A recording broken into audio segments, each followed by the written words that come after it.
Salut la team, j'espère que vous allez bien. Je ne pouvais pas passer sans faire cette petite vidéo, car c'est l'une des choses que nous reprochons aux dirigeants africains, principalement les dirigeants de l'Afrique noire. La dame que vous voyez ici s'appelle Domingas Tonia.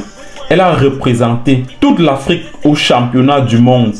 Elle a représenté la Guinée-Bissau, son pays, au championnat du monde d'athlétisme 2007 au Japon.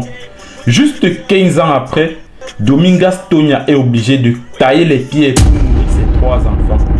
Elle est obligée de tailler les pieds comme vous êtes en train de voir pour vivre. Après 20 ans de carrière, voilà à quoi s'est réduit la vie d'une athlète. Domingas Tonia est l'athlète la plus médaillée de la Guinée-Bissau. Domingas Tonia a quitté la maison de sa tante qu'il a élevée à l'âge de 13 ans pour arriver à ses fins. Son but était d'être une athlète mondialement reconnue, ce qu'elle a bien réussi. Elle a remporté tous les titres possibles en Guinée-Bissau au début des années 2000. Et en 2007, elle a participé au championnat mondial d'athlétisme. Après 20 ans de carrière, voilà à quoi s'est réduit la vie de cette athlète. Mais tout a commencé après la mort de son mari en 2015. L'ancienne championne guinéenne a dû quitter les pistes pour se consacrer à d'autres tâches afin d'assurer la subsistance de ses 3 enfants. Mais elle garde toujours en esprit l'idée de transmettre son savoir à la jeune génération. Elle dit, je cite, « Je veux devenir entraîneur d'athlétisme car c'est quelque chose que je porte en moi. Je voudrais transmettre aux jeunes les connaissances que j'ai acquises.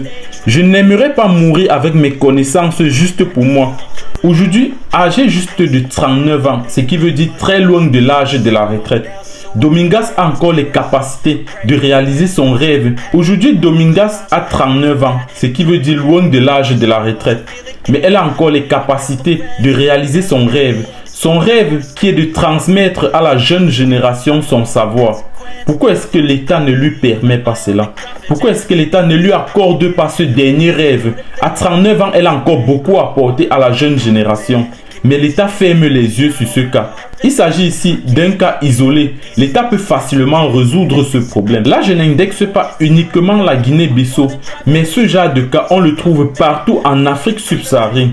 Mais nous devons changer. Après, nous allons être les premiers à se plaindre lorsque l'un des nôtres prend une autre nationalité. Lorsqu'un Africain décide de porter les couleurs d'un autre pays. Mais, qu'est-ce que nous faisons de ceux qui ont accepté nous représenter?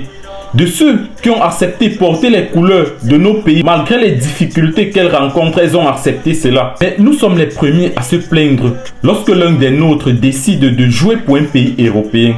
Mais la question que nous nous posons, c'est que qu'est-ce que nous avons fait de ceux qui ont accepté porter nos couleurs, de ceux qui ont accepté jouer pour notre pays? Ce qui est écœurant dans ce type d'histoire, c'est que si vous partez à la tête de la fédération d'athlétisme, vous allez voir que est assis quelqu'un qui n'a rien à voir avec l'athlétisme.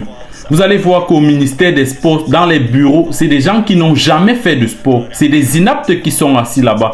Mais ceux qui ont œuvré pour donner un nom au sport de ce pays ne sont rien. Ils sont réduits au néant. Voilà un cas pratique. Elle a tout fait pour son pays. L'Afrique doit vraiment changer. On doit changer cette mentalité-là. Nous ne devons pas aussi négliger le fait qu'après 20 ans de carrière, si elle est réduite à tailler les pieds pour vivre, ça veut dire que d'une part, elle a mal géré. Mais ceci ne justifie rien. Ceci ne justifie rien sur ce que l'État peut faire pour elle. Nous devons honorer valablement ceux qui ont accepté porter les couleurs de nos pays. Ça ne nous honore pas ce type de cas. Ça salit notre image encore plus. Allez la team, on va s'arrêter là. On se prend juste à la prochaine vidéo. Si vous n'êtes pas encore abonné, c'est le moment de vous abonner et de lâcher vos avis en commentaire. Allez, ciao.